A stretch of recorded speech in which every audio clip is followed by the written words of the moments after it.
नमस्कार दोस्तों, राजस्थान के इतिहास की क्लास में आप सभी का स्वागत है।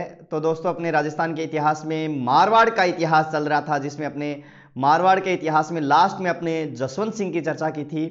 और जसवंत सिंह की जो चर्चा की थी मारवाड़ के इतिहास में जसवंत सिंह की, तो उसमें मैंने आपको बताया था कि जसवंत सिंह का एक दरबारी जिसका नाम है आस्करण, और उन्हीं आस्करण के एक पुत्र महान शासक जिनका नाम आता है दुर्गादास राठौड़। तो आज अपने इन्हीं दुर्गादास राठौड़ की चर्चा करने वाले हैं कि मायड़ ऐसा पूत जन जेड़ा दुर्गा दास बिन धरा ने बांध राखियो बिन थंब आकाश। तो ये पूरी की पूरी धरा को बांध धरा ने राखियो बिन थंब आकाश। तो ये पूरी की पूरी धरा को बांध कर जिसने रखा उनका नाम दुर्गादास राठौड़, जिन्होंने जसवंत सिंह के पुत्र अजीत सिंह की भी क्या है कि रक्षा की थी, औरंगजेब से इनको बचाया था, कैद से छुड़ाने में जो है इन्होंने मदद की थी। तो आज अपने इनकी चर्चा करने वाले हैं, किनकी? दुर्गादास राठौड़। दुर्गादास राठौड़ का जो जन्म आता है, जन्म के बारे में चर्चा करें तो दुर्गादास राठौड़ का जो जन्म है वो जन्म माना जाता है 13 अगस्त 1638 ईस्वी। और ये जो 13 अगस्त 1638 ईस्वी इनका जो जन्म माना जाता है, वो जन्म स्थान जो है वो आपके सालव गांव है, मारवाड़ में पड़ता है। कौन सा गांव? सालव गांव। वर्तमान में ये सालव गांव जो है वो कहाँ चला गया है? बाड़मेर में चला गया है। ध्यान रखना, कहाँ चला गया है? बाड़मेर में। पिता के बारे में मैंने आपको बता ही दिया, इनके पिता का नाम क्या था? आस्करण था, ठीक है। और इनकी जो माता थी, उन माता का नाम क्या आता है? नेत कंवर आता है। क्या आता है? नेत कंवर आता है, जो कि आस्करण की तीसरी पत्नी थी। क्या थी? आस्करण की तीसरी पत्नी मानी जाती है। और इसी नेत कंवर ने इनका जो है लूणवा गांव में, कौन से गांव में? लूणवा गांव में जो है इनका जो है क्या किया था? लालन पालन किया था। लूणवा गांव में दुर्गादास राठौड़ का क्या किया है? लालन पालन किया है। तो जब, अब आपको पता है कि जब जिस समय जसवंत सिंह की मृत्यु हुई थी, किसकी? जसवंत सिंह की जो मृत्यु हुई थी वो जामरूद नामक स्थान पर हुई थी। मैंने आपको बताया था, जामरूद नामक स्थान पर हुई थी।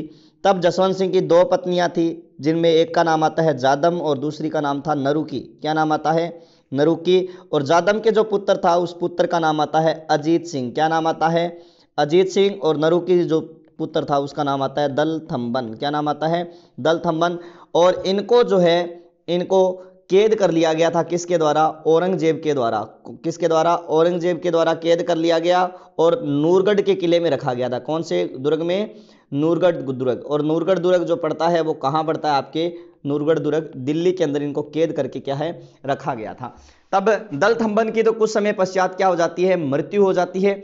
दलथम्बन की तो कुछ समय पश्चात मृत्यु हो जाती है, लेकिन अजीत सिंह, इस अजीत सिंह को जो है कैद करके रखा और इन्हें छुड़ाने में जो है दुर्गादास राठौड़ ने क्या की थी? मदद की थी। तो इसमें इनके सहयोगी आते हैं, जैसे दुर्गादास राठौड़ हैं। कौन है? दुर्गादास राठौड़। मुकुंदास खिंची, मुकुंदास खिंची। एक का नाम आता है गोराधाय, गोराधाय, या जिसे बाघेली, किस नाम से? बाघेली के नाम से जाना जाता है।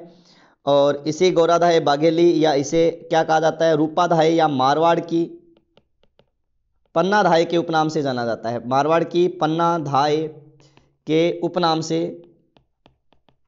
जाना जाता है। इन्होंने जो है मिलकर जो है किसको?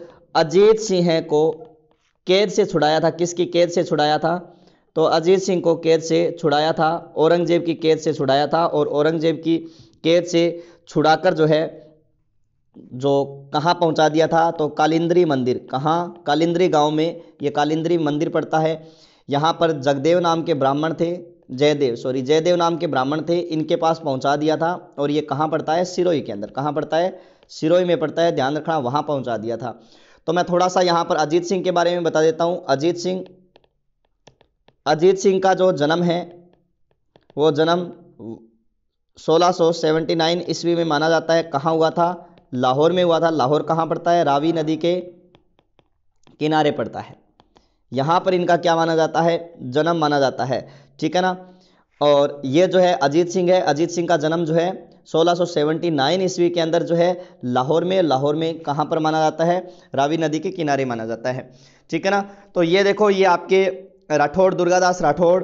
8 पहर 64 घड़ी घुड़ले ऊपर वास, सेल अणी हूँ सेक तो बाटी दुर्गादास। तो ये जो है दुर्गादास राठौड़ के आपको जो है फोटो ये दिखाई दे ही रही होगी। इन्होंने किस तरह से जो है इनके साथ संघर्ष किया और अजीत सिंह की क्या की थी? रक्षा की थी। तो ध्यान रखना, इनको अजीत सिंह को इनकी कैद से छुड़ाने में मदद जो है दुर्गादास राठौड़, मुकुंदास खिंची जो है और इनके द्वारा की गई है।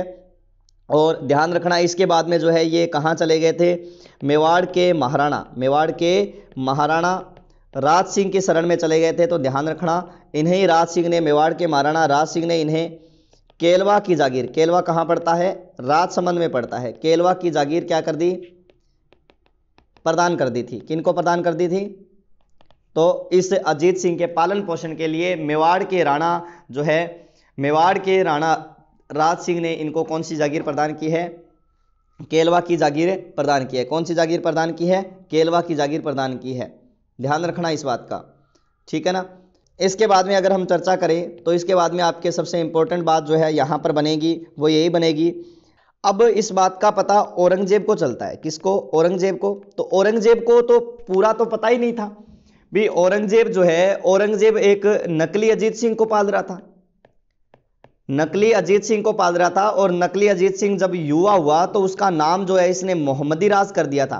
क्या कर दिया, मोहम्मदी राज। इसको पता ही नहीं था कि ये अजीत सिंह जो है असली अजीत सिंह है। तो इसने जो है नकली अजीत सिंह को ये जो है पाल रहा था, क्योंकि उसके जगह जो है रूपादाई का जो पुत्र है, रूपादाई गोरादाई जो सपेरीन थी, वो जो है उसको वहां पर उसके पुत्र को छोड़ाते हैं और उसको नकली अजीत सिंह के रूप में पाल रहा है। कौन, औरंगजेब पाल रहा है।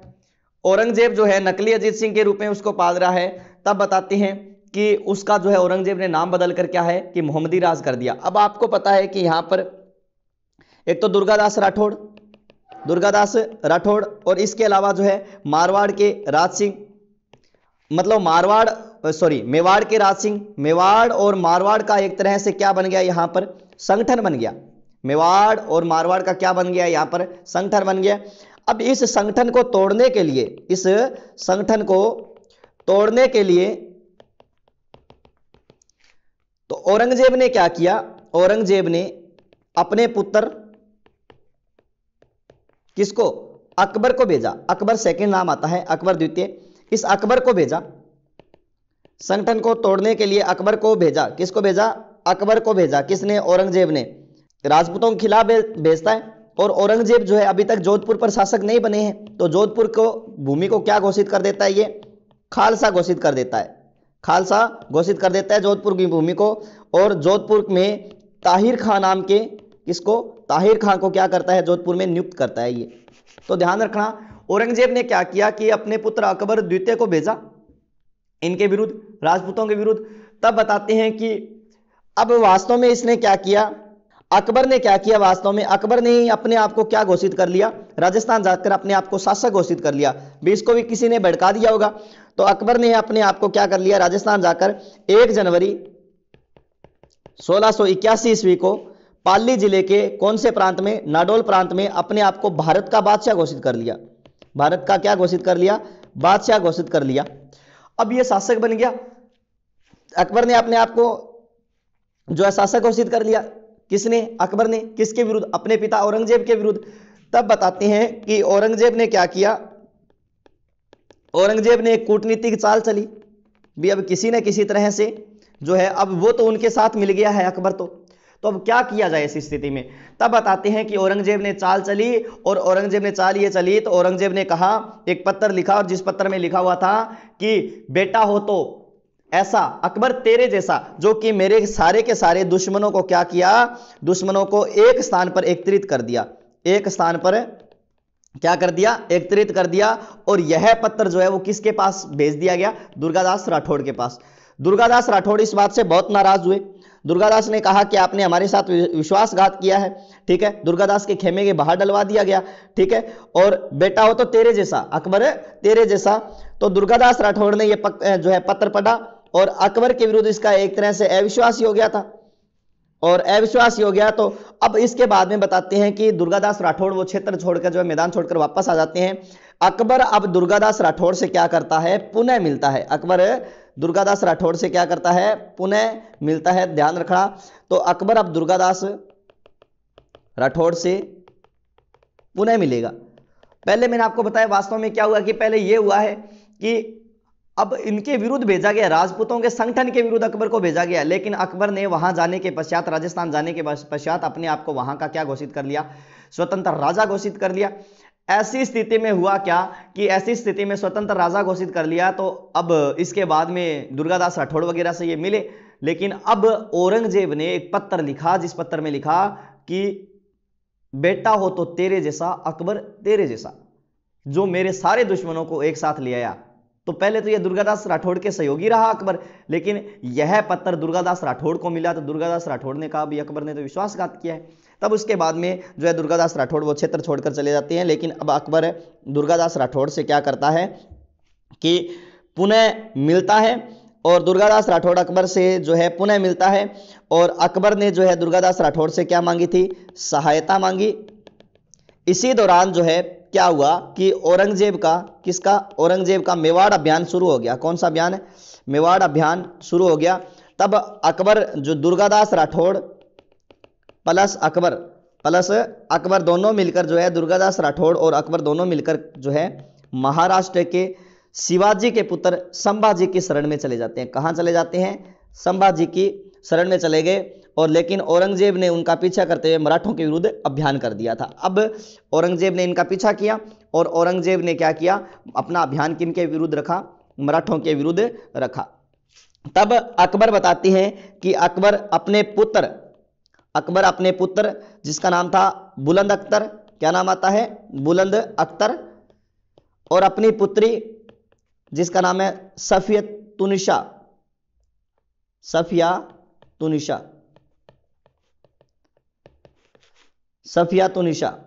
एक तो अपने पुत्र बुलंद अख्तर और एक अपनी पुत्री जो है सफिया तुनिशा, ये जो है इन दोनों को किसके पास, दुर्गादास राठौड़ के पास सौंपकर जो है अकबर कहां चला जाता है, अकबर फारस चला जाता है। कहां चला जाता है, फारस चला गया था, अकबर फारस चला गया था। दुर्गादास राठौड़ जो है, दुर्गादास राठौड़ को सौंपकर अकबर कहां चला जाता है, अब अकबर फारस चला गया था। तब दुर्गादास राठौड़ ने बताते हैं कि बुलंद अख्तर और सफिया तुनिशा का जो है पालन पोषण है, वो पालन पोषण मुस्लिम रीति रिवाज से किया था। किससे किया था, मुस्लिम रीति रिवाज से किया था। किसने किया है, दुर्गादास राठौड़ ने किया है। दुर्गादास राठौड़ ने इनका पालन पोषण मुस्लिम रीति रिवाज से किया है। और 1698 ईस्वी में औरंगजेब जो है, औरंगजेब को अब अपने पुत्रों को देखने की लालसा हुई, तो इन्होंने दुर्गादास राठौड़ को बुलाया। किसको बुलाया, दुर्गादास राठौड़ को बुलाया, ठीक है ना। तो अब ये जो है दुर्गादास राठौड़ को बुलाया है पुत्रों को देखने के लिए, समाचार भिजवाया। तो दुर्गादास राठौड़ जो है अब किसके पास, औरंगजेब के समक्ष, किसके समक्ष, औरंगजेब के समक्ष क्या होते हैं, दुर्गादास राठौड़ प्रस्तुत होते हैं। तब बताते हैं कि औरंगजेब ने कहा कि इनको जो है अपने पुत्रों और पुत्री के लिए कहा कि आप इनको ले जाइए और इनको कुरान की शिक्षा दीजिए। तब वो पुत्र पुत्री बड़े शाणे थे, आजकल के टाबर शाणे होते हैं, तो वो बोल उठे कि सर हमें, दादाजी हमें जो है कुरान की शिक्षा अच्छी तरह से आती है, दुर्गा बाबा ने हमें जो है सब कुछ सिखा दिया था। तो इस तरह से दुर्गादास राठौड़ के इन कार्यों से जो है औरंगजेब बहुत प्रसन्न होता है। क्या होता है, प्रसन्न होता है। दुर्गादास राठौड़ के इन कार्यों से औरंगजेब प्रसन्न होता है। उसे पाटन, जेतारण, मेड़ता और सिवाना ये परगना देता है। औरंगजेब जो है पाटन, जेतारण, मेड़ता और सिवाना, पाटन गुजरात के अंदर, पाटन का जो है इसको क्या बना देता है, सूबेदार बना देता है। जेतारण पाली के अंदर, मेड़ता जो है, मेड़ता नागौर के अंदर, सिवाना जालोर के अंदर। ये जो है पाटन का गुजरात में जो है सूबेदार बना देता है, पाटन गुजरात में। जेतारण, मेड़ता और सिवाना का इनको क्या दे देता है, परगना दे देता है। और अजीत सिंह को भी, किसको, अजीत सिंह को भी जो है किसका, जालोर और सांचौर का परगना दे देता है। सारी बातों को भूल जाता है और जालोर और सांचौर का परगना दे देता है। अब यहां पर थोड़ी खड़बड़ मच गई। खड़बड़ क्या मची कि अजीत सिंह को जालोर सांचौर, मतलब राजा कौन है, अजीत सिंह एक तरह से, और ये सेवक ही है दुर्गादास राठौड़, तो इसको ज्यादा परगने दे दिए, इसको कम परगने दे दिए, ठीक है। दुर्गादास राठौड़ को मनसबदारी भी ज्यादा दे दी गई, दुर्गादास राठौड़ को मनसबदारी भी क्या दे दी गई, ज्यादा दे दी गई, जिससे इसके जो है खलबली मच जाती है पूरी की पूरी। किससे, तो अजीत सिंह को, जिसके कारण जो है अजीत सिंह अब क्या करता है कि अजीत सिंह, क्योंकि अजीत सिंह को तो लगभग 1500 जात और 500 मनसबदार दी गई थी, लेकिन दुर्गादास राठौड़ को जो है, दुर्गादास राठौड़ को अधिकतम 5500 की मनसबदारी दे दी गई थी इस तरह से, ठीक है ना। तब ऐसे में हुआ क्या कि ऐसे में दोनों के बीच में खलबली मच गई, और खलबली मच गई तब बताते हैं कि दुर्गादास राठौड़ को, किसको, दुर्गादास राठौड़ को अजीत सिंह क्या दे देता है, देश निकाला दे देता है। किसी के कई सुनी बातों पर इसने विश्वास कर लिया था, किसने, अजीत सिंह ने, और इसीलिए तो अजीत सिंह को जीएच ओझा ने कान का कच्चा कहा है। ध्यान रखना, क्या कहा है, कान का कच्चा कहा है। क्यों कहा है, क्योंकि कई सुनी बातों पर विश्वास कर लिया और दुर्गादास राठौड़ को क्या दे दिया, देश निकाला दे दिया, मतलब मारवाड़ से निकाल दिया इसको। इस तरह से इसने इसको कान का कच्चा कहा है, ठीक है ना। तो अब दुर्गादास राठौड़ जो है, दुर्गादास राठौड़ मेवाड़ के महाराणा की शरण में चले जाते हैं, मेवाड़ के महाराणा की शरण में चले जाते हैं। तो मेवाड़ के महाराणा इसे जो है विजयपुर की जागीर देते हैं, विजयपुर की क्या देते हैं, जागीर देते हैं, और रामपुरा पर अधिकार करने के लिए भेज देते हैं। रामपुरा पर क्या करने के लिए, अधिकार करने के लिए भेज देते हैं। तब दुर्गादास राठौड़ रामपुरा के लिए 1717 ईस्वी में, ठीक है, रामपुरा पर क्या कर देते हैं, रामपुरा पर अधिकार कर लेते हैं। लेकिन इसी समय 1718 में दुर्गादास राठौड़ की क्या हो जाती है, 22 नवंबर 1718 ईस्वी को दुर्गादास राठौड़ की क्या हो जाती है, मृत्यु हो जाती है। 22 नवंबर 1718 ईस्वी को दुर्गादास राठौड़ की मृत्यु हो जाती है। कहाँ होती है, उज्जैन एमपी, कौन सी नदी के किनारे, शिप्रा नदी के किनारे, शिप्रा नदी के किनारे जो है इनकी क्या हो जाती है, मृत्यु हो जाती है, उज्जैन एमपी के अंदर। और इनकी जो स्मारक या छतरी बनी हुई है, वो छतरी कहाँ बनी हुई है, रामपुरा गांव में बनी हुई है। कहाँ बनी हुई है, रामपुरा गांव में, और कहाँ है, उज्जैन है, ठीक है ना। उस समय जो है मेवाड़ के पहले शासक थे, उनका नाम आता है अमर सिंह सेकंड। अमर सिंह सेकंड ने जो है इनको जो है विजयपुर की क्या प्रदान की थी, जागीर प्रदान की थी। विजयपुर की क्या प्रदान की है, जागीर प्रदान की है। इसके बाद में ये कहां चले जाते हैं, रामपुरा की तरफ। और 22 नवंबर 1718 ईस्वी को इनको जो है जो इनकी मृत्यु हो जाती है उज्जैन एमपी, शिप्रा नदी के किनारे। इनकी छतरी जो है रामपुरा गांव उज्जैन में बनी हुई है, ध्यान रखना। वीर दुर्गादास राठौड़ को, ठीक है, एक तो ध्यान रखना, जसवंत सिंह ने मारवाड़ का भावी रक्षक कहा था। क्या कहा था, मारवाड़ का भावी रक्षक कहा था। राठौड़ों का यूलिसिस कहा था, राठौड़ों का यूलिसिस या फिर प्लेटो कहा था। राठौड़ों का यूलिसिस प्लेटो कहा है, किसको, वीर दुर्गादास राठौड़ को। ये सिर्फ ये ध्यान रखना, ये किसने कहा है, जसवंत सिंह ने कहा है, सिर्फ जसवंत सिंह ने कहा है। इनको क्या कहा है, मारवाड़ का भावी रक्षक। राठौड़ों का यूलिसिस, राठौड़ों का प्लेटो कहा जाता है इनको। मारवाड़ का गेरीबाल्डी कहा जाता है, मारवाड़ का क्या कहा जाता है, गेरीबाल्डी कहा जाता है। किनको, दुर्गादास राठौड़ को। मारवाड़ का उद्धारक कहा जाता है, मारवाड़ का उद्धारक कहा जाता है, किसको, दुर्गादास राठौड़ को। मारवाड़ का चाणक्य कहा जाता है, मारवाड़ का क्या कहा जाता है, चाणक्य कहा जाता है। किसको कहा जाता है, दुर्गादास राठौड़ को कहा जाता है। किसको कहा जाता है, दुर्गादास राठौड़ को मारवाड़ का चाणक्य भी कहा जाता है। ध्यान रखना, कर्नल टोड ने क्या कहा था, कर्नल टोड ने कहा कि वीर दुर्गादास राठौड़ को, किसको, वीर दुर्गादास राठौड़ को मुगलों का धन व शक्ति ने कभी विचलित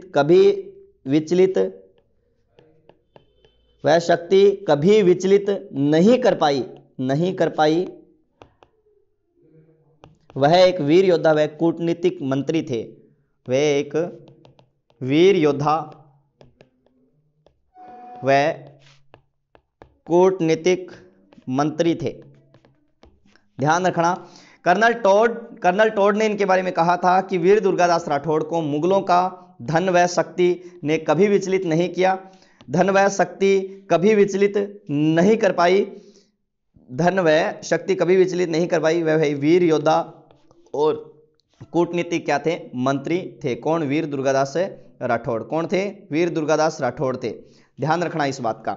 अब आपको पता है कि अजीत सिंह पर वापस आते हैं अपने अजीत सिंह, क्योंकि अजीत सिंह का ही संरक्षण किया था, अजीत सिंह का, जिन्होंने लगभग 1679 से 1724 ईस्वी तक शासन किया था यहाँ पर अजीत सिंह ने। तो अजीत सिंह पर वापस चलते हैं। तो अजीत सिंह का ध्यान रखना, मैंने आपको वहां तक बता दिया था कि अजीत सिंह का पालन पोषण और उनको किस तरह की जागीर जो है इनको प्रदान की गई, और अजीत सिंह ने जो है वो इनको क्या दे दिया है, देश निकाला दे दिया। किसको, दुर्गादास राठौड़ को। आगे हम पढ़ते हैं, आगे वापस के पीछे वाली बातों को मैं यहाँ पर वापस नहीं दोहराऊंगा, तो आगे देखते हैं। ध्यान रखना 1707 ईस्वी के अंदर क्या हुआ कि औरंगजेब की मृत्यु हो गई थी। यहां से चलते हैं, औरंगजेब की मृत्यु, प्रारंभिक बातें मैंने आपको बताई दी थी इनकी। औरंगजेब की क्या होती है, मृत्यु होती है 1707 ईस्वी में। तब इनके बेटों के बीच में, किनके बेटों के बीच में जो है क्या होता है, उत्तराधिकारी संघर्ष होता है। कौन सा संघर्ष, उत्तराधिकारी संघर्ष होता है, ठीक है ना, उत्तराधिकारी संघर्ष होता है। तो कौन सा संघर्ष होता है, उत्तराधिकारी संघर्ष होता है। तो अब इसके बाद में उत्तराधिकारी संघर्ष होता है, तो इस उत्तराधिकारी संघर्ष, और यहां पर कौन है, अजीत सिंह है। इसके बाद में सन 1708 ईस्वी के अंदर एक समझौता होता है, देवारी समझौता। कौन सा समझौता होता है, देवारी समझौता, जो कि हम कहां पढ़ चुके हैं, मेवाड़ के अंदर देवारी समझौता हम पढ़ चुके हैं। इस देवारी समझौते के परिणाम स्वरूप अजीत सिंह को क्या बनाया जाता है, राजा बनाया जाता है। राजा बनता है क्योंकि पहले आपको पता है कि उस भूमि को खालसा घोषित कर रखा था। क्या घोषित कर रखा था, खालसा घोषित कर रखा था। अब अजीत सिंह को क्या बनाया जाता है, राजा बनाया जाता है। क्या बनाया जाता है, राजा बनाया जाता है, ठीक है ना। तब ये बताते हैं कि राजा बनने के बाद भी दुर्गादास राठौड़ ने अजीत सिंह को शासक बनने के लिए जो है 30 वर्ष तक संघर्ष किया था। दुर्गादास राठौड़ ने लगभग 30 वर्ष तक जो है संघर्ष किया। इसी देवारी समझौते के परिणाम स्वरूप जो है वो अजीत सिंह क्या बनता है, राजा बनता है। क्या बनता है, राजा बनता है। तो ध्यान रखना, देवारी समझौते के परिणाम स्वरूप ही अजीत सिंह क्या बना था, राजा बना था। अजीत सिंह ने क्या किया, अजीत सिंह ने स्वयं ने अजीत चरित्र नामक ग्रंथ की रचना की थी। निर्वाण दोहा नामक ग्रंथ की रचना की, निर्वाण दोहा। गुण सागर नामक ग्रंथ लिखा। कौन सा, गुण सागर। गज उद्धार, गज उद्धार नामक ग्रंथ की रचना की थी। किसने, अजीत सिंह ने। और इन्होंने जो है जोधपुर में घनश्याम जी का मंदिर बनवाया, घनश्याम जी मंदिर का निर्माण करवाया जोधपुर में, ठीक है। और मेहरानगढ़ दुर्ग में, कौन से दुर्ग में, मेहरानगढ़ दुर्ग में इन्होंने फतेह महल बनवाया था अजीत सिंह ने। कौन सा महल बनवाया, फतेह महल। मंडोर में 3 मंजिला एक थांबिया महल का निर्माण करवाया, ठीक है ना। एक थांबिया महल का निर्माण करवाया था। किसने, अजीत सिंह ने। मैंने आपको बताया ओझा ने अजीत सिंह को जो है क्या कहा है, कान का कच्चा कहा है। क्या कहा है, कान का कच्चा कहा है। और अजीत सिंह के पुत्र जिसका नाम आता है बख्श सिंह ने अपने भाई अभय सिंह के कहने पर अजीत सिंह की क्या कर दी, अजीत सिंह की क्या कर दी है, हत्या कर दी है। अजीत सिंह की क्या कर दी थी, बख्श सिंह के कहने पर इन्होंने अजीत सिंह की क्या कर दी है, हत्या कर दी है। किसने, तो बख्श सिंह ने। तो यह है बख्श सिंह जो है मारवाड़ का दूसरा पितृहंता कहलाता है, पितृहंता कहलाता है। मारवाड़ का दूसरी पितृहंता कौन कहलाता है, तो कौन कहलाता है, बख्श सिंह कहलाता है। इसके बाद में ध्यान रखना अजीत सिंह के दरबारी कवि, अजीत सिंह के दरबारी कवि, दरबारी विद्वान में बात करें तो सबसे पहले नाम आता है जगजीवन भट्ट। चारण कवि था जगजीवन भट्ट, ठीक है ना। जगजीवन भट्ट, इन्होंने अजितोदय ग्रंथ की रचना की थी। किसकी रचना की है, अजितोदय ग्रंथ की रचना की है। दूसरे इनके दरबारी थे जिनका नाम है वीरभाण। क्या नाम आता है, वीरभाण, जिन्होंने राजरूपक नामक ग्रंथ की रचना की है। किसकी, राजरूपक नामक ग्रंथ की रचना की है। तीसरी बात है सूरती मिश्र। क्या नाम आता है, सूरती मिश्र। और इन्होंने अमर चंद्रिका नामक ग्रंथ की रचना की है। किसकी, अमर चंद्रिका नामक ग्रंथ की रचना की है। तो 3 है, जगजीवन भट्ट, अजितोदय, वीरभाण, राजरूपक, सूरती मिश्र, अमर चंद्रिका नामक ग्रंथ की रचना की है। तो ये थे आपके अजीत सिंह जी। अजीत सिंह जो है इसकी हत्या इसके पुत्र ने कर दी थी। इसके बाद में जो है राजा बनते हैं, उन राजा का नाम आता है अभय सिंह। क्या नाम आता है, अभय सिंह। 1724 से लेकर 1749 ईस्वी। पिता अजीत सिंह यही। ये जो है इसके दरबारी कवि में नाम आता है कर्णिदान या कर्णिदास, जिसने सूरज प्रकाश नामक ग्रंथ की रचना की है। किसकी रचना की है, सूरज प्रकाश नामक ग्रंथ की रचना की है। सूरज प्रकाश नामक ग्रंथ की रचना की है।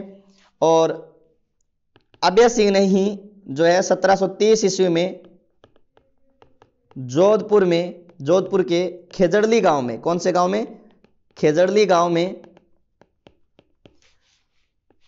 इसके समय में ही जो है जोधपुर के खेजड़ली गांव में अभय सिंह के समय में ही खेजड़ली गांव में लगभग 363 व्यक्तियों ने क्या दिया था, किसके नेतृत्व में, अमृता देवी बिश्नोई के नेतृत्व में वन संरक्षण हेतु बलिदान दिया था। क्या दिया था? वन संरक्षण हेतु बलिदान दिया। वास्तव में हुआ क्या था यहां पर कि अभय सिंह ने जो है अपने मंत्री जिसका नाम था गिरधर दास को क्या है कि पहले वहां पर सैनिकों को या लकड़ी लेने के लिए भेजा था, लेकिन इन्होंने क्या है कि अमृता देवी जो है इनके नेतृत्व में जो यहाँ के जो प्रमुख महिला और पुरुष थे, इन्होंने जो है कि लकड़ी काटने से मना कर दिया। तब इन्होंने गिरधर दास के नेतृत्व में क्या भेज दी थी? सेना भेज दी थी। किसने? तो अभय सिंह ने गिरधर दास के नेतृत्व में सेना भेजी।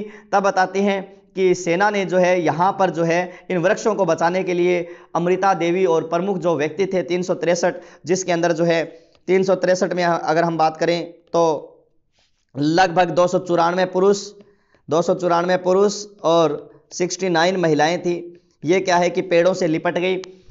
सिर कटे रुख बचे तो भी सस्तो जान, कि सिर कटे रुख मतलब वृक्ष बचे तो भी सस्तो जान, तो लिपट गई। और इन्होंने जो है गिरधर दास ने लिपटे हुए उन सभी जितने भी लोग थे उन सबको ही क्या है कि उनके साथ में ही, पेड़ों के साथ में ही काट दिया। तो मतलब ये अमृता देवी ने, बिश्नोई ने जो है वो क्या दिया था, यहाँ पर अपना बलिदान दिया था। किसकी रक्षा हेतु? पेड़ों की रक्षा हेतु अपना बलिदान दिया। इतने लोगों का बलिदान दिया गया था, तो ध्यान रखना। और यह खेजड़ली हत्याकांड के नाम से लगभग जो है यह 12 सितंबर को हुआ था। खेजड़ली हत्याकांड के नाम से जाना जाता है। और इस घटना की स्मृति में खेजड़ली गांव में क्या लगता है? वृक्ष मेला लगता है। विश्व का एकमात्र वृक्ष मेला भाद्रपद शुक्ल दशमी को लगता है। भाद्रपद शुक्ल दशमी को जो है ये क्या लगता है? खेजड़ली जो है मेला या वृक्ष मेला लगता है, जो कि विश्व का एकमात्र वृक्ष मेला है। ठीक है ना। और ये कांड जो है खेजड़ली हत्याकांड के नाम से, किस नाम से? हत्याकांड के नाम से जो है ये 28 अगस्त जो 1930 ईस्वी को हुआ था, इसके नाम से जो है ये जाना जाता है। खेजड़ली हत्याकांड के नाम से जाना जाता है। 12 सितंबर को जो है वृक्ष मेला लगता है। एक तरह से ध्यान रखना, वैसे तो भाद्रपद शुक्ल दशमी आता है और 28 अगस्त 1930 को यह जो खेजड़ली हत्याकांड हुआ था। ठीक है ना, खेजड़ली हत्याकांड हुआ था। और 12 सितंबर वृक्ष मेला लगता है, मतलब खेजड़ी दिवस के रूप में मनाते हैं। खेजड़ली दिवस के रूप में मनाया जाता है। ठीक है ना। पर्यावरण संरक्षण हेतु जो है सर्वश्रेष्ठ पुरस्कार जो है दिया जाता है पर्यावरण संरक्षण हेतु। उस पुरस्कार का नाम है अमृता देवी वन्यजीव पुरस्कार। वन्यजीव पुरस्कार, अमृता देवी वन्यजीव पुरस्कार, जिसकी शुरुआत 1994 ईस्वी में की गई थी। इसके तहत किसी संस्था को तो पर्यावरण संरक्षण के हेतु 1 लाख रुपए दिए जाते हैं, और किसी व्यक्ति ने अगर पर्यावरण संरक्षण का कार्य किया है तो उसे 50,000 रुपए दिए जाते हैं। कितने दिए जाते हैं? 50,000 रुपए दिए जाते हैं। और जोधपुर के सर्वप्रथम यह पुरस्कार जोधपुर के गंगाराम बिश्नोई को दिया गया था। किसको दिया गया? गंगाराम बिश्नोई को दिया गया था। ठीक है ना, किसको दिया गया है? गंगाराम बिश्नोई को यह पुरस्कार दिया गया है। तो ध्यान रखना, गंगाराम बिश्नोई को यह पुरस्कार दिया गया है। ठीक है ना। और इसके बाद में अगर हम बात करें इसी के अंदर ही, तो लगभग अभय सिंह ने ही 1734 ईस्वी के हुरडा सम्मेलन में भाग लिया था। ठीक है ना। और हुरडा सम्मेलन में भाग लिया था। इसी के समय में दरबारी कवि में और बात करें तो एक नाम आता है जगजीवन भट्ट, जो पहले भी थे जिन्होंने अजितोदय लिखा था। और इस समय जगजीवन भट्ट ने जो है अभ्योदय नामक ग्रंथ की रचना की थी। किसकी? अभ्योदय नामक ग्रंथ की रचना की थी। ठीक है। और इसी समय माधवराज भी थे। किसने? माधवराज ने शाला भक्ति प्रकाश की रचना की थी। ठीक है ना। अब इसके बाद में महाराजा अभय सिंह के पुत्र थे राम सिंह, वह राम सिंह शासक बनते हैं। कौन शासक बनते हैं? राम सिंह, जो लगभग 1749 से लेकर 1751 तक ही शासक रहे थे। लेकिन इसके बाद में राम सिंह का चाचा जिसका नाम आता है बख्श सिंह, जिसने अपने पिता की अजीत सिंह की हत्या की थी, वो राजा बनता है। 1751 से लेकर 1752 तक शासक रहते हैं, ज्यादा इंपॉर्टेंट नहीं है। इसके बाद में बख्श सिंह का पुत्र विजय सिंह शासक बनता है। कौन बनता है? बख्श सिंह का पुत्र विजय सिंह शासक बनता है। 1752 से लेकर यह 1793 ईस्वी तक शासन करते हैं। कौन? विजय सिंह। विजय सिंह ने अपने जोधपुर में क्या खोली थी? टकसाल खोली है, ठीक है। और उसी समय मुगल बादशाह था शाह आलम। कौन है? शाह आलम द्वितीय। इस शाह आलम द्वितीय से इसने क्या ली थी? परमिशन ली थी, परमिशन ली है टकसाल खोलने की, ठीक है ना। और इसने इसी टकसाल में विजय शाही, किस नाम से? विजय शाही क्या चलाए थे इसने? इसी टकसाल में सिक्के चलाए थे। विजय शाही नाम से सिक्के चलाए थे किसने? इसने, ठीक है ना। और इसी ने नाथ द्वारा में वैष्णव धर्म भी स्वीकार कर लिया था। इसके समय में युद्ध हुआ था, कौन सा? तुंगा का युद्ध सन 1787 ईस्वी के अंदर। तुंगा के युद्ध में जयपुर के साथ मिलकर, किसके साथ? जयपुर के साथ मिलकर मराठों को पीछे हटने पर क्या किया था? मजबूर किया था। मतलब मराठों का जो है इसने 1787 ईस्वी में जो है तुंगा के युद्ध में जयपुर रियासत का साथ दिया था। इसी समय जो है डंगा का युद्ध या डंगावास का युद्ध लड़ा गया था मेड़ता सिटी नागौर सन 1790 ईस्वी में, जिसमें जो है इधर तो कौन है? इधर तो विजय सिंह है। कौन है? विजय सिंह राठौड़ है। सामने जो है ग्वालियर के थे महादजी सिंधिया, और इसका नेतृत्व कौन कर रहा था? इसका सेना नायक डी बोइन कर रहा था। कौन कर रहा था? डी बोइन। इसने इसका नेतृत्व किया था। डंगा का युद्ध सन 1790 ईस्वी मेड़ता सिटी, ठीक है ना। और ये विजय सिंह जो है इसी के अंदर जो है इस युद्ध में क्या हुए थे? पराजित हुए थे। इसका परिणाम यह निकला था कि 1791 में सांबर की संधि हुई थी। कौन सी संधि हुई है? सांबर की। कब हुई है? 1791 ईस्वी में। और इसके तहत अजमेर शहर, कौन सा शहर है? अजमेर शहर, और 60 लाख रुपए, कितने? 60 लाख रुपए मराठों को देना निश्चित हुआ था। किनको? मराठों को देना निश्चित हुआ था, क्योंकि इस युद्ध में विजय सिंह जी क्या हो गए थे? पराजित हो गए थे। विजय सिंह पराजित हो गए थे। तब 60 लाख रुपए और अजमेर शहर जो है मराठों को देना, इसके सांबर की संधि के तहत क्या हुआ था? निश्चित हुआ था। विजय सिंह की इसकी पासवान थी जिसका नाम था गुलाब राय। क्या नाम है? गुलाब राय। इस गुलाब राय का प्रभाव था किस पर? विजय सिंह पर। किस पर प्रभाव था? विजय सिंह पर, जिसे जो है जोधपुर की, इस गुलाब राय को जोधपुर की नूरजहां कहा जाता है। जिस तरह से नूरजहां का शाहजहां पर अधिकार था या प्रभाव था, उसी तरह से इस गुलाब राय का इस पर भी प्रभाव था। इसी गुलाब राय ने जोधपुर में गुलाब सागर तथा रानीसर तालाब, और कौन सा? रानीसर तालाब, और एक चीज महिला बाग का झालरा, इसका निर्माण करवाया था, ठीक है ना। महिला बाग का झालरा निर्माण करवाया था। मतलब पूरा प्रभाव था इस तरह से, मतलब राज्य इसने अपनों में ही बांट दिया था, इस तरह से बताते हैं। तब इस जो है विजय सिंह की बड़ी आलोचना की गई थी। और विजय सिंह को ध्यान रखना, श्यामल दास ने ही, किसने? विजय सिंह को श्यामल दास ने ही जो है जहांगीर का नमूना कहा है। क्या कहा है? जहांगीर का नमूना कहा है। जहांगीर का क्या कहा गया? इसको नमूना कहा गया है। किसको? जहांगीर का नमूना कहा गया है। इस चीज का ध्यान रखना, ठीक है ना। इसके बाद में जो है ध्यान रखना, यहां पर छोटी सी बात और आती है। इसी गुलाब राय के कहने पर, किसके? गुलाब राय ने विजय सिंह के पुत्र मान सिंह को उत्तराधिकारी घोषित कर दिया था। किसको? मान सिंह को उत्तराधिकारी घोषित किया था। मगर सरदारों के विरोध के कारण इसके दूसरे पुत्र भीम सिंह को क्या बना दिया गया? भीम सिंह को उत्तराधिकारी बना दिया गया था, उत्तराधिकारी बनाया, ठीक है। और इसी समय दरबारी थे जिसका नाम था बिशन सिंह बारठ। इस बिशन सिंह बारठ ने जो है विजय विलास नामक ग्रंथ की रचना की थी। विजय विलास नामक क्या लिखा है? ग्रंथ की रचना की है, ध्यान रखना, ठीक है ना। इसके बाद में आपके आता है भीम सिंह।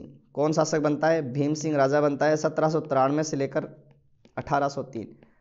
भीम सिंह वही है कृष्णा कुमारी विवाद वाला भीम सिंह।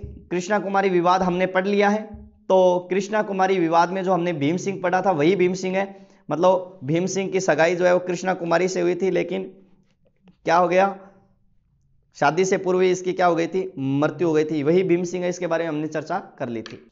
भीम सिंह के शासनकाल में ध्यान रखना, भीम भट्ट के द्वारा, किसके द्वारा, भीम भट्ट के द्वारा भीम प्रबंध की रचना की गई। किसकी रचना की गई, भीम प्रबंध की रचना की गई थी। ठीक है। और दूसरा है इसके दरबार में जिसका नाम है रामकरण। क्या नाम आता है, रामकरण। और इस रामकरण ने जो है इसके दरबार में अलंकार समुच्चय की रचना की थी, अलंकार समुच्चय की ग्रंथ की रचना की थी। तो ये भीम प्रबंध लिखा गया है और एक अलंकार समुच्चय लिखा गया है। इसके बाद में आता है मान सिंह। कौन आता है, मान सिंह। ये मान सिंह आपको पता है कि गुलाब राय के कारण ही उत्तराधिकारी संघर्ष में जालौर में उलझा हुआ था। कौन, मान सिंह। तब बताते हैं कि तभी नाथ संप्रदाय के गुरु आते हैं। किसके, नाथ संप्रदाय के गुरु आते हैं जिनका नाम आता है आयस देवनाथ। क्या नाम आता है, आयस देवनाथ।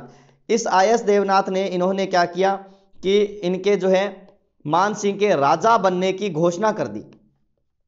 क्या कर दी थी, राजा बनने की घोषणा कर दी कि भावी राजा जो है वो कौन बनेगा, अब मान सिंह बनेगा।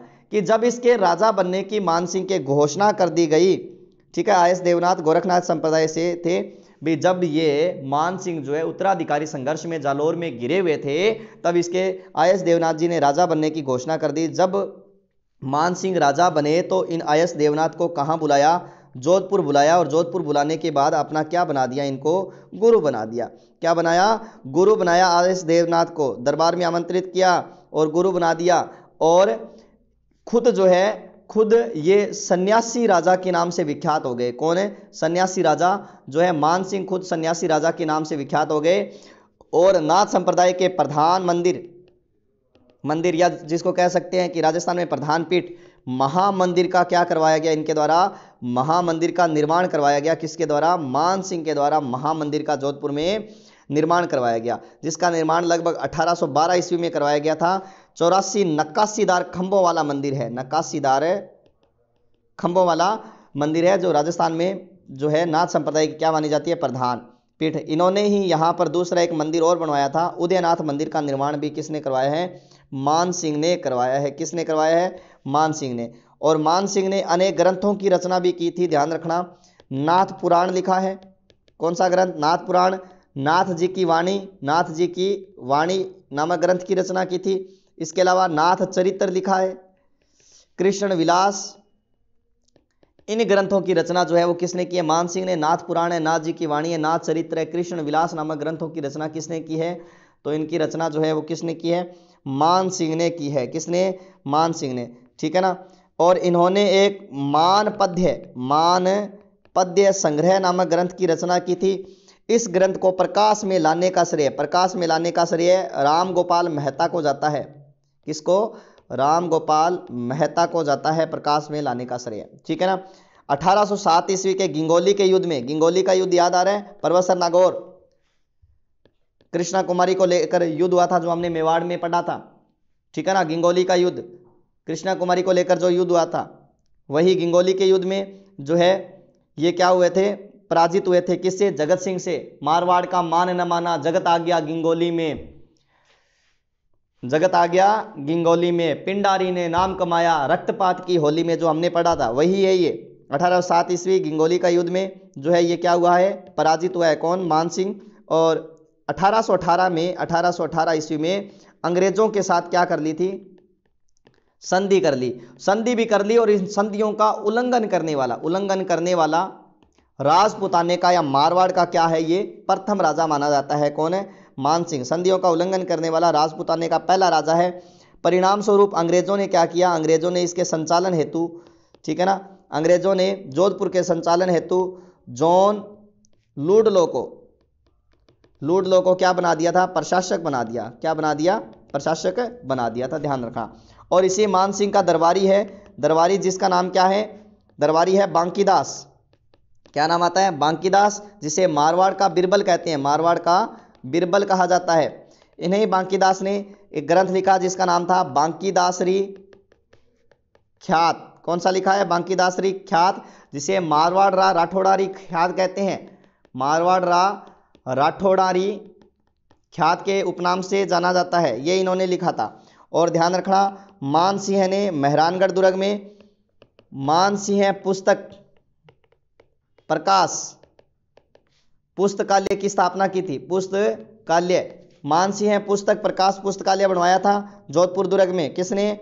मानसिंह ने। किसने? मानसिंह ने। और 1841 ईस्वी में मानसिंह ने जोधपुर में त्याग प्रथा पर, किस पर? त्याग प्रथा पर क्या लगाई थी? रोक लगाई। त्याग प्रथा पर क्या लगाई थी? रोक लगाई। अब इस मानसिंह के बाद में जो है राजा बनता है जिसका नाम है महाराजा तख्त सिंह। कौन सा राजा बनता है? तख्त सिंह। 1843 से लेकर 1873 तक ये क्या रहते हैं? राजा रहते हैं। कौन रहते हैं? तख्त सिंह राजा रहते हैं। एक पहली ध्यान रखना, 1857 की क्रांति के समय जोधपुर के शासक थे। 1857 की क्रांति के समय जोधपुर के शासक आते हैं। कौन है? तख्त सिंह आते हैं, ठीक है ना। मेहरानगढ़ दुर्ग में इन्होंने कौन सी चौकी बनाई है? श्रृंगारी चौकी बनाई है। मेहरानगढ़ दुर्ग में श्रृंगारी चौकी का निर्माण करवाया, जहां पर राजाओं के क्या होते हैं? राज्याभिषेक। मैंने आपको बताया जोधपुर के राजाओं के राज्याभिषेक बागड़ी गांव के जेतावत किया करते थे, लेकिन प्रारंभ में इनके राज्याभिषेक जो है मेहरानगढ़ दुर्ग के चामुंडा माता के मंदिर में होते थे प्रारंभ में राज्याभिषेक। लेकिन इनके समय में जो है राज्याभिषेक कहाँ है? तो राज्याभिषेक कहाँ होने लग गए थे? श्रृंगारी चौकी जो है जोधपुर में इनमें निर्माण करवाया। इन्होंने जो है कन्यावध को रोकने के लिए आज्ञाएं प्रसारित की है, ठीक है ना। और इन्हें मारवाड़ के पत्थरों पर खुदवाया था। इन आज्ञाओं को मारवाड़ के आज्ञाओं को पत्थरों पर खुदवाया था, किले की दीवारों पर लगा दिया था इन पत्थरों को, ध्यान रखना। अजमेर में मेयो कॉलेज की जब स्थापना हुई, कौन से कॉलेज की? मेयो कॉलेज की जब स्थापना हुई तो 1 लाख का चंदा दिया था इन्होंने। किन्होंने दिया है? तख्त सिंह ने दिया था, ठीक है ना। और इनके समय में ही मारवाड़ का प्रथम छापाखाना खोला गया था। छापाखाना खोला गया था किनका? जो है मारवाड़ का प्रथम छापाखाना जो है तख्त सिंह के शासनकाल में खोला गया था, ठीक है ना। इन्होंने ध्यान रखा चामुंडा माता के मंदिर का जीर्णोद्धार करवाया था। चामुंडा माता के मंदिर का जीर्णोद्धार करवाया था, जो जोधपुर में बना हुआ है चामुंडा माता का मंदिर, इसका जीर्णोद्धार करवाया था। ध्यान रखना किन्होंने करवाया है? महाराजा तख्त सिंह ने। इसके बाद में आता है महाराजा जसवंत सिंह। कौन आते हैं? जसवंत सिंह सेकंड आते हैं। पहला हमने पढ़ लिया जसवंत सिंह सेकंड, जिन्होंने लगभग 1873 से लेकर 1895 ईस्वी तक शासन किया है। महाराजा जसवंत सिंह का नाम आता है, ठीक है ना। महाराजा जसवंत सिंह, इनके शासनकाल में 1881 में जोधपुर की एक तो प्रथम जनगणना हुई थी। क्या हुई है? प्रथम जनगणना हुई है, ठीक है ना। इनके शासनकाल में दयानंद सरस्वती कौन है? जोधपुर आए थे। कहाँ आए हैं? जोधपुर आए हैं। ये जोधपुर आए थे कब? 1883 में। उसी समय बताते हैं कि जब ये जोधपुर में प्रवेश किए तब ये जसवंत सिंह से मिलना चाहते थे, लेकिन जसवंत सिंह ने जो है उस सेनापति की, उस सैनिक की कोई बात नहीं सुनी कि भी आपसे मिलने के लिए कौन आए हैं। तब बताते हैं कि इसके दरबार में सीधे ही चले जाते हैं। तो सीधे ही चले जाते हैं, तब जसवंत सिंह को देखते हैं कि भोग विलास में अपना जीवन व्यतीत करते हैं और इनका स्वागत वगैरह कुछ नहीं किया गया। किनका? स्वामी दयानंद सरस्वती का क्रोधित हो जाते हैं। ये क्रोधित हो जाते हैं तो खरी खोटी सुनाते हैं किसको? जसवंत सिंह को। तब यह बात इनकी एक नृत्यांगना डांसर थी जिनका नाम था नन्ही जान। नन्ही जान को अच्छी नहीं लगी भी जसवंत सिंह ने की कह दियो। तब नन्ही जान ने जो है रसोईया था जिसका नाम था गौड़ मित्र के साथ मिलकर जो है जो इनको गिलास दिया गया था उस गिलास के अंदर कांच मिला दिया, मतलब एक तरह से जहर मिला दिया। और वो जहर वाला गिलास जो है, दूध का गिलास जो था, वो किसको पिला दिया था? स्वामी दयानंद सरस्वती, जिसके कारण इनकी तबीयत खराब हो गई। इनको कहाँ रेफर कर दिया गया? तो इनको अजमेर भेज दिया गया। कहाँ रेफर कर दिया गया? अजमेर भेज दिया गया। और यहीं अजमेर में ही इनके जो है 30 अक्टूबर को अजमेर 1883 ईस्वी को अजमेर में इनकी क्या हो गई थी? ध्यान रखना। तो अजमेर में ही इनकी क्या हो जाती है? मृत्यु हो जाती है। किनकी मृत्यु हो जाती है? स्वामी दयानंद सरस्वती की, ठीक है ना। इन्होंने जो है अंग्रेजों के द्वारा आयोजित 1875 ईस्वी का कलकत्ता दरबार और 1877 ईस्वी का दिल्ली दरबार में भाग लिया था। दिल्ली दरबार में भाग लिया है। किन्होंने भाग लिया है? जसवंत सिंह ने भाग लिया है। इसके अलावा महारानी विक्टोरिया के स्वर्ण जुबली उत्सव में भाग लिया है। और भाग लेने के लिए इन्होंने अपने मंत्री 1887 ईस्वी में जो स्वर्ण जुबली उत्सव हुआ था महारानी विक्टोरिया का लंदन के अंदर, तो उस अवसर पर इन्होंने अपने मंत्री प्रताप सिंह को भेजा था। किसको भेजा है? प्रताप सिंह को। प्रतिनिधि के रूप में भेजा था प्रताप सिंह को। कहाँ पर है? इंग्लैंड भेजा था, ठीक है ना। और जसवंत सिंह के प्रधानमंत्री ही थे जिसका नाम है प्रताप सिंह। इन्होंने जोधपुर में जुबली कोर्ट जो है परिसर का निर्माण करवाया था। कहाँ करवाया है? तो जुबली कोर्ट परिसर का निर्माण जोधपुर में ही करवाया है। कहाँ करवाया है? जोधपुर में, ठीक है ना। सर प्रताप ये जिन्होंने यहाँ जोधपुर में कायलाना झील का निर्माण करवाया।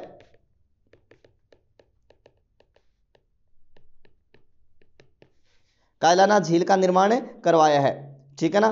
कायलाना झील को प्रताप सागर झील के नाम से भी जाना जाता है। और जोधपुर में जो ये पैंट कोट का जो फैशन आया था वो इन्हीं सर प्रताप के समय में ही आया था। सर प्रताप ने ही सर्वप्रथम, ऐसा माना जाता है कि इन्होंने ही पहना था। पहले तो बहुत मजाक उड़ाया गया, लेकिन बाद में जो है वहाँ की रानी जो है बहुत इंप्रेस हुई थी इनसे, तो ये बातें भी इन्हीं के समय में आएगी अपने।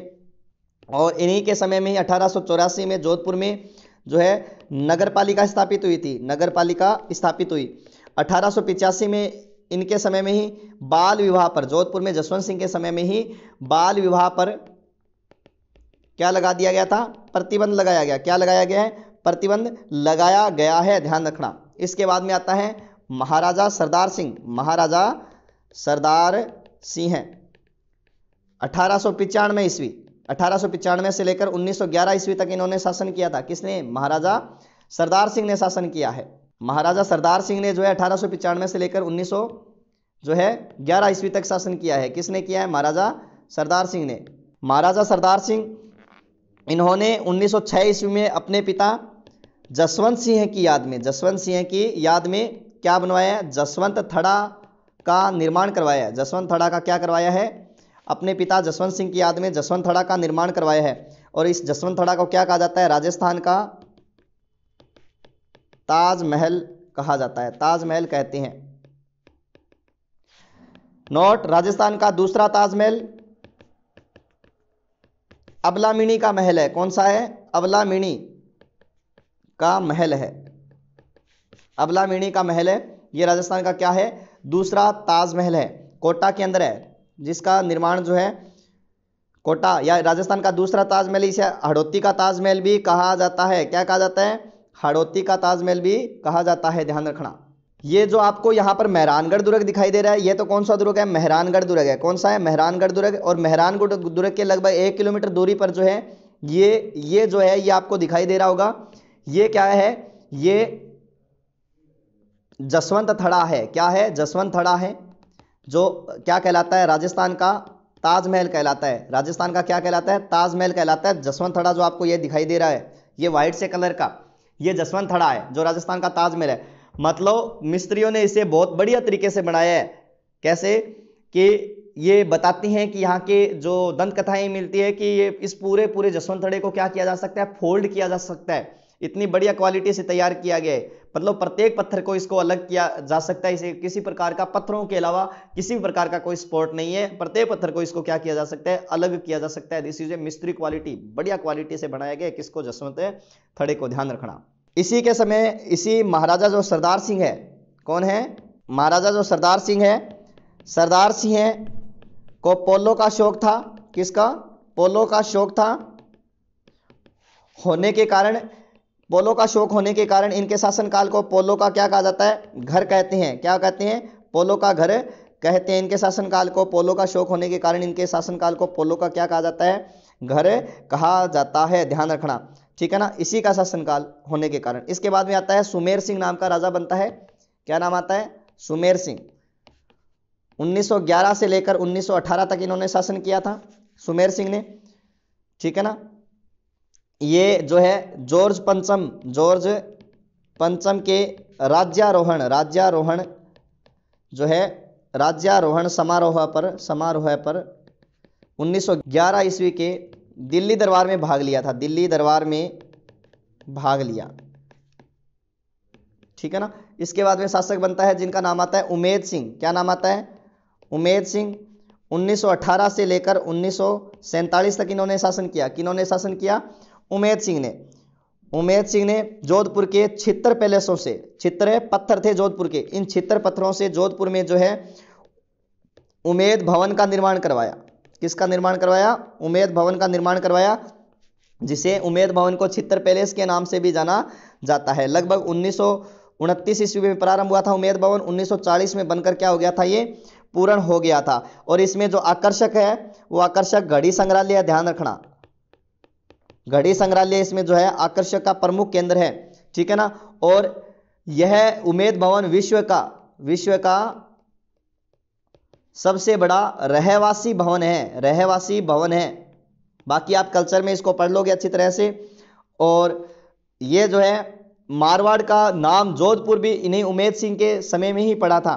मारवाड़ का नाम जोधपुर जो है इन्हीं उमेद सिंह के समय में ही पड़ा था, इसीलिए उमेद सिंह को मारवाड़ का या जोधपुर का निर्माता भी कहा जाता है। मारवाड़ का और या जोधपुर का क्या कहा जाता है, इसको निर्माता भी कहा जाता है। किसके शासनकाल को, उमेद सिंह के शासनकाल को। इसके बाद में आता है महाराणा हनुवंत सिंह। कौन आते हैं, महाराणा हनुवंत सिंह 1947 से 1949। एकीकरण के समय में जोधपुर के शासक, एकीकरण के समय में जोधपुर के शासक, जोधपुर शासक एकीकरण के समय में क्या थे, जोधपुर शासक थे, ठीक है ना। और ये शासक हैं जो कि किससे, पाकिस्तान में मिलना भी चाहते थे। ये क्या करना चाहते थे, पाकिस्तान में मिलना चाहते थे। इन्हें वृहद राजस्थान संघ जोधपुर है जो है वृहद राजस्थान संघ में, वृहद राजस्थान संघ में जो है इस ये जो चरण था वृहद राजस्थान संघ, इसे को जो जोधपुर में राजस्थान में क्या कर लिया गया था, सम्मिलित कर लिया गया था। और इन्हीं जो है बात करते हैं, यही जो हनुवंत सिंह है, हनुवंत सिंह की पत्नी थी जिनका नाम क्या आता है, कृष्णा कुमारी। हनुवंत सिंह की पत्नी जिनका नाम क्या आता है, कृष्णा कुमारी। यही जो कृष्णा कुमारी थी, हनुवंत सिंह जी की पत्नी कृष्णा कुमारी जो थी, यह कृष्णा कुमारी जो है भारत की अंतिम राजमाता थी जिनकी मृत्यु 2018 में हुई। भारत की अंतिम राजमाता थी जिनकी मृत्यु जो है 2018 में हुई थी, कृष्णा कुमारी, जो इन्हीं हनुवंत सिंह की पत्नी थी, ठीक है ना, ध्यान रखना। और जोधपुर के शासकों की जो कुल देवी आती है, जोधपुर के शासकों की जो कुल देवी आती है, उन कुल देवी में नाम किसका आता है, तो नागणेची माता। कौन सी माता है, नागणेची माता है। कौन सी माता, नागणेची माता, जोधपुर के शासकों की कुल देवी। और जोधपुर के शासकों की राठौड़ों की जो छत्रियां हैं, शासकों की छत्रियां जो है वो मंडोर जोधपुर में, मंडोर जोधपुर में। वैसे यहाँ पर सामंत और कुछ शासकों की छत्रियां जो है आपके कागा की छत्रियों के नाम से जानी जाती है, कागा की छत्रियां इनके नाम से, उपनाम से भी जानी जाती है, ध्यान रखना। तो मैंने आपको किसके बारे में बताया, हनुवंत सिंह के एकीकरण के समय में जोधपुर के शासक है। इनके समय में वृहद राजस्थान संघ में जोधपुर को जो है वृहद राजस्थान संघ में क्या कर लिया गया था, सम्मिलित कर लिया गया, मतलब राजस्थान में सम्मिलित कर लिया गया था। तो इन्हीं के समय में हुआ था, ध्यान रखना, ठीक है ना। एकमात्र ऐसे शासक है जो कि मतलब पाकिस्तान में मिलना चाहते थे। इसी के साथ ही आपके जोधपुर का इतिहास वो क्या होता है, समाप्त होता है। जोधपुर के इतिहास क्या होता है, समाप्त होता है। धन्यवाद दोस्तों, आज के लिए इतना ही। बाकी अपने चर्चा करेंगे कल अपने जो है एक नया इतिहास, बीकानेर का इतिहास प्रारंभ करेंगे। आज के लिए इतना ही। Thank you for today.